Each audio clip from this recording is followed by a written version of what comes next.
উত্তর চব্বিশ পরগনার হিঙ্গলগঞ্জে দেখা গেল এক ব্যতিক্রমী বিজয় উৎসবের ছবি।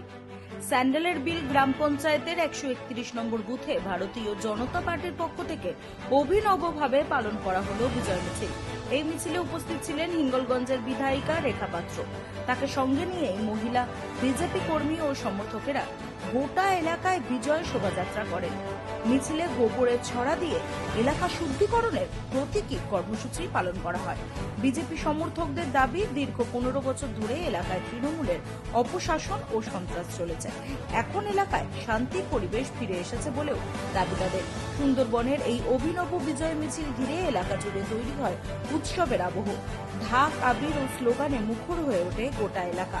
স্থানীয়দের একাংশের দাবি, বহুদিন পর মানুষ এখন শান্তিতে নিঃশ্বাস নিতে পারছেন। এদিনের মিছিলে কর্মী সমর্থকদের উচ্ছ্বাস ও উৎসাহ ছিল চোখে পড়ার মতন।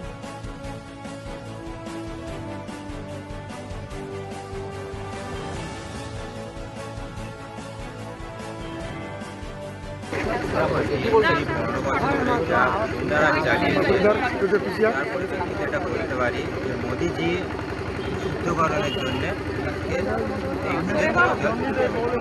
দেখা গেল আজকে বিজয় মিছিলে 11 তারা আনন্দ হচ্ছে, কি বলবেন? 15 বছর ধরে যে টিএমসি যেভাবে গুন্ডারাজ চালিয়েছে, কেউ মানে রাস্তাঘাটে মানে নিজের স্বাধীনতা নিয়ে ঘুরতে পারত না। সরকারের দিকে সবাই নিজের আনন্দ বা নিজের স্বাধীনতা নিয়ে।